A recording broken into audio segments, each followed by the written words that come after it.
You're listening to the Learn Like a CPA podcast, where we talk about all things real estate, tax strategy, and personal finance. Whether you're a real estate investor looking to scale your portfolio, or you're an individual wanting to take your financial freedom journey to the next level, this is a podcast for you.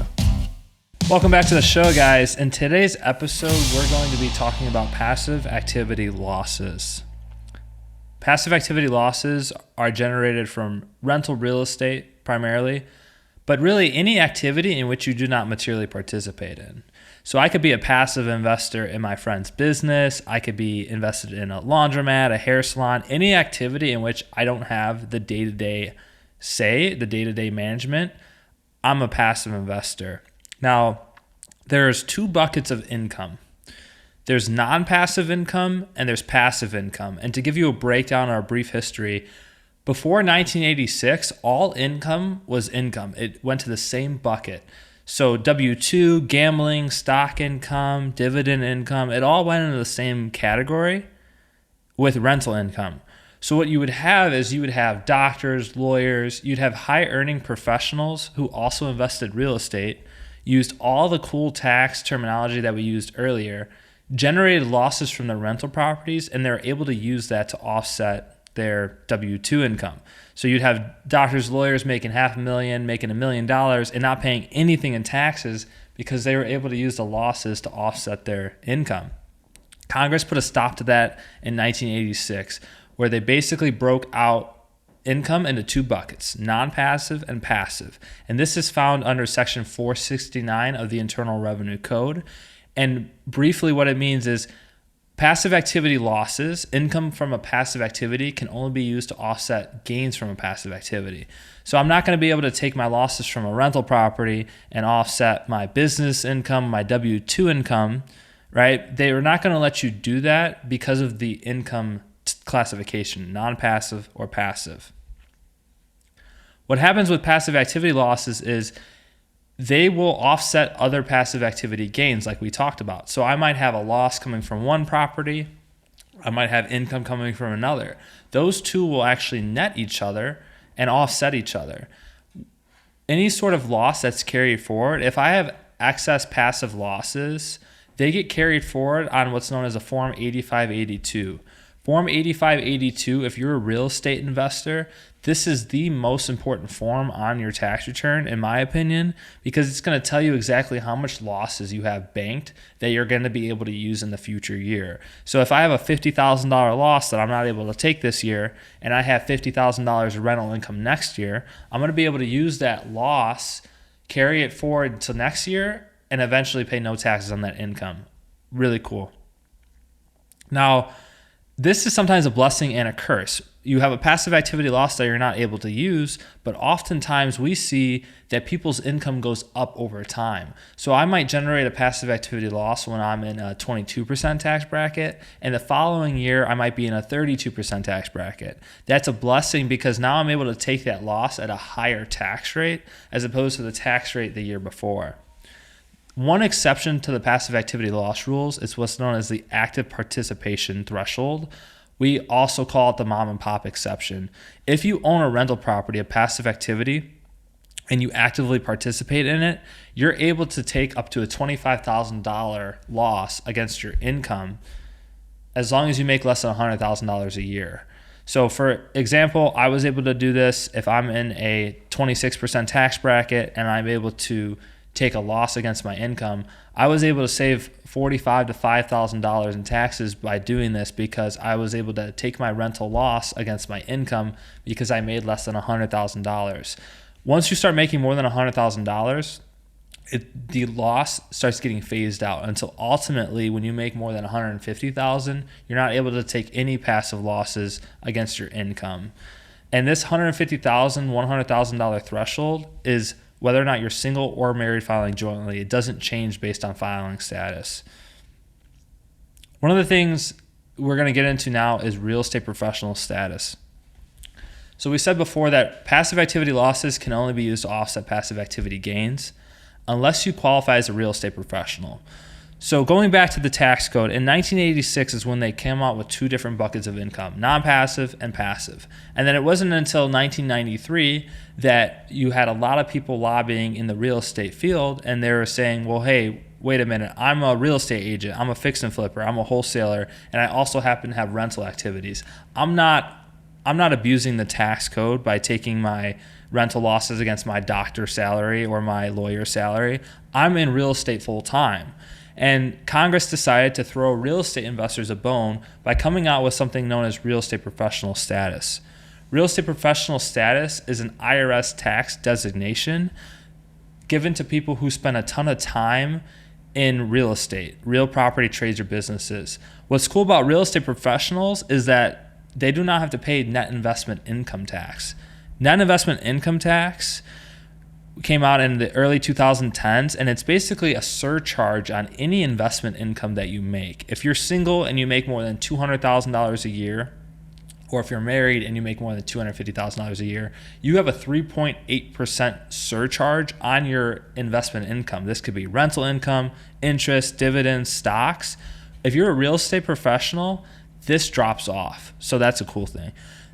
The bigger item here is that real estate professionals are able to use losses from their rental properties and offset their day job income. So I could be a fix and flipper. I could be a wholesaler. I could be making $200,000, $250,000 a year in my business and also have real estate investments, rental properties in my own portfolio that I'm able to take the losses through depreciation, through cost segregation. I'm able to take those losses against my income. And in fact, we have clients that are able to completely wipe out their tax liability for the year because they're in a real property trader business for their day job and they invest in real estate on the side as part of their portfolio. So this is for people who spend a ton of time in real estate like we talked about. Let's go over the qualifications. This is for someone who spends all of their working day in real estate. If you work a full-time job in a non-real estate field, there's no way you're going to be able to qualify because you have to prove that not only do you spend a ton of time in real estate, but it's also the only thing that you do. There's 11 different types of real property trades or businesses that allows people to qualify. Real property development, redevelopment, construction, reconstruction, acquisition, conversion, rental operation, management leasing, or brokerage. Those are the types of activities that count towards these hours that you need to, the types of activities that you need to achieve. Now, I'm a real estate CPA. My hours do not count. My time does not count because I'm not actually spending that time in a real property trader business, servicing a real property trader business. I advise people who do, but my time will not count. But let's go into the qualifications. There's a 2-factor test and then a third test. The 2-factor test is more than half of your total services for that year need to be spent in a real property trader business in which you materially participate in. You have to spend more than half your working time in a real property trader business. So if I had a W-2 job and I was working 2,000 hours at a W-2, I would have to prove that I spent 2,001 hours working in real estate in my rental properties. Gonna be pretty hard to do that. It'd be, for me, if I'm a CPA and I'm working 40-hour work weeks, 50-hour work weeks, I would have to prove that I spent more time in real estate than I did at my job. Gonna be impossible to prove for somebody who's not in real estate full time. The other factor of the 2-factor test is you have to spend at least 750 hours in a real property trader business. So I have to spend at least 750 hours, and that 750 hours also has to be more than half my working time. So you can see how hard it would be for somebody who has a regular day job that's not in a real estate field to qualify. We mentioned the 2-factor test and then the third substantiation test. The third substantiation test is what's known as material participation. I talk about this a lot in my videos. Material participation are hours spent in a rental property, in a rental activity in which the taxpayer is providing services. They are materially participating. There's 7 tests to material participation. You only have to meet one of them. I'm going to talk about the 2 most common tests. The two most common tests we see are 500 hours. Number one is 500 hours. This one is known as the gold standard because if you can prove that you spend 500 hours in your rental properties materially participating, you don't have to keep track of anybody else's time. You have to just document the time that you spent. And this gets interesting because the second test is 100 hours. You have to prove that you spent at least 100 hours and that your time is more than any other person. So if you have a cleaner, a contractor, somebody who's also working on the property, you have to prove that not only did you spend at least 100 hours, but you have to prove that your 100 hours is more than that person's time. And that's why 500 hours is the gold standard, because you don't have to prove anybody else's time like you do with the 100-hour test. What does that mean, tracking people's hours? You have to ask your cleaner, your contractor, a property manager, if you potentially have one, hey, how much time did you spend working on my rental property? Because I need that documentation to prove to the IRS that I spent more time than you. And it's very hard to track down sometimes people to get their time because they don't want to share their time. You just have to be upfront and say, hey, I need this for IRS documentation. The IRS is very strict on what hours they count and which ones they don't. There are some types of activities that do count. There's other types of activities that are high risk that normally do not count in the tax courts. The items that don't count we'll talk about. The biggest one is research and education. So time spent listening to this podcast, time spent researching other properties, analyzing other deals, those hours do not count as material participation because you're not involved in the day-to-day operations of your rental property that you already have. You're out there looking for other types of activity. So they're not going to let you count those hours that you spend doing analysis on other deals or pro formas on other deals. They only let you count the hours that you spend in your property. Well, what hours count? Evaluating and performing background checks, preparing leases, answering tenant questions, cleaning and preparing rental units in between tenants, working to secure tenants, purchasing supplies to be used on the rental properties, maintenance and repairs, lawn care, supervising contractors and agents, bookkeeping, accounting, and banking, paying expenses related to the care of the property, and collecting rent. These are all sorts of hours that will count towards your material participation. To recap, you need to spend half your working time in a real property trade or business, and it needs to be at least 750 hours, but that's not enough. You also need to meet this third material participation test. Now, what's interesting is if you're married and if you have a spouse, only one spouse needs to meet the real estate professional status test, the 750 hours and more than half your working time. However, spouses can actually combine their hours for purposes of material participation. And we do see this is common strategy for people. You have a spouse that is the breadwinner. Maybe they're out there as a real estate agent. They're pulling in $200,000-$300,000 a year. And they have a spouse that maybe stays at home and services the rental properties. So one spouse has to qualify as a real estate professional, meet those hours requirements, but they can both combine their hours for purposes of material participation. Another common question that gets asked is, what if I have more than one property? Do I have to spend 100 hours in each property, 500 hours in each property? And the answer is yes, unless you elect to group all the properties together. There's an election that you can file with your tax return that allows you to group all your rental properties together as one for purposes of this test. So instead of proving 500 hours in one property, 500 hours in another property, you can aggregate all the properties together and meet one of those participation tests.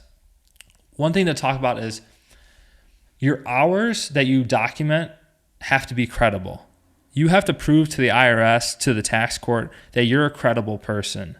So you do not want to overestimate the amount of time that you spend in these activities. There is tax court cases where the taxpayer had claimed that they spent 56 hours, 60 hours installing a toilet.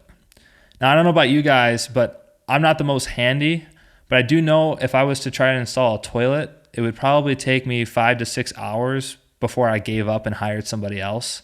it does not take that long. And the tax court knows this. So if you're going to have hours documented for activities and you're overstating your hours, the IRS is going to know. Do not overstate your hours. Another thing to talk about is spouses can both count their time for material participation. However, they cannot count time that they're doing the same thing. So if you're going to a property and you guys are both hanging blinds or decorating the same part of the cabin or the house, you cannot double count your time, but you guys can count time when you're doing separate activities. So maybe somebody goes into the basement to set up a pool table. Maybe the other person's upstairs putting together furniture, right? You cannot double count your time, but you can count time doing separate activities if you're husband and wife. That is a short synopsis of real estate professional status. Again, real estate professional status is one of the most highly litigated portions of the tax code. More people have ended up in tax court over real estate professional status, Section 469, than any other sort of section of the Internal Revenue Code. So if you're going to do this strategy and you want to accelerate and build wealth using real estate professional status, using the tax code to your advantage, please make sure you're doing it right and you have the correct people in your corner to help guide you through the transactions. It's something you don't want to take alone, and you don't want to do this by yourself. Activity losses to offset your ordinary income, your day job income, your business income, unless you qualify as that real estate professional. One of the carve-outs, one of the exceptions, and quite frankly, one of the loopholes is short-term rentals. Short-term rentals have been very common recently just because of the ability to finance them. You can acquire a short-term rental with as little as 10% down using a secondary home loan. Short-term rentals also produce way more cash flow than your typical long-term rental does. One of the common misconceptions with short-term rentals is a lot of people want to think that they are reported on Schedule C of your tax return, when actually short-term rentals are reported on Schedule E of your tax return. The only time short-term rentals are reported on Schedule C is if you provide substantial services. Substantial services include items such as cooking, cleaning, taking out the trash while the guest is staying at the property. Most Airbnbs, Verbos do not rise to the level of substantial services, so that's why people should be reporting their short-term rentals on Schedule E. Short-term rentals are used on a transient basis. If a property is used on a transient basis, it's depreciated over 39 years as opposed to 27 and a half like a long-term rental would. The best part about short-term rentals is that you do not need to be a real estate professional in order to take your loss against your W-2 income. With short-term rentals, you have to meet two tests. Number one, the average guest has to stay 7 days or less on average. So if you add up the total amount of days that your property's rented out, divided by the amount of guests, as long as that's 7 days or less, you meet test one. Test number two is you have to materially participate. We talked previously about material participation. The easiest test we see a lot of short-term rental owners meet is the 100 hours and more than anyone else. Now, I will caveat this with saying, if you have a property manager at the property, it's virtually impossible for you to be able to prove material participation, because the argument is, what are you paying them for? If you're paying a property manager to do the day-to-day operations, whatever it is that needs to be done for that property, how could you possibly be getting your hours in? Because they're the ones that should be doing those activities, coordinating the guests, scheduling the stays, scheduling the cleaners, the contractors. If you're paying them to do it, how are you getting the hours? And the argument is, well, what are you paying them to do in the first place? We've done a few case studies. Tons of our clients own short-term rentals, and we've seen huge advantages. One of the case studies we did, on a $500,000 purchase price with $60,000 net cash flow, a client was able to take $112,000 in first year bonus depreciation via a cost segregation study. That depreciation was enough to wipe out the entire cash flow, as well as they were able to use the $62,500 excess loss against their W-2 income. That particular client was able to save $33,000 in taxes that year by buying the short-term rental. And on average, most clients, I would say, who are in high income that are buying about a $500,000 property, they're saving on average $30,000 to $40,000 per cabin that they place into service that year. Another case study that I recently did for 2022, we had a client in a 37% federal bracket. That client is set to buy $1.6 million total purchase price this year using secondary home loans. That $1.6 million is generating them $168,000 in tax savings due to the bonus depreciation, due to the material participation. And it's awesome because in order to buy $1.6 million in real estate, if you're doing 10% down loans, you need about $160,000 plus closing costs. This client was able to save $168,000 in taxes. So the government essentially paid for their short-term rentals this year because of the tax code and the incentives that they offer to real estate investors. So something very cool, something new. Airbnb or Vrbo just came on the scene recently. It's a great hack in the tax code, short-term rentals. Short-term rentals, you do not have to be a real estate professional in order to take the losses against your income. You just have to meet those 2 qualifications that we talked about. Thanks for tuning in to today's episode, guys. If you like and enjoy the content, please give me a follow on my Instagram and Twitter at LearnLikeACPA, and reach out to me and let me know what you'd like me to talk about in the next episode. Thanks again, guys, and have a nice day.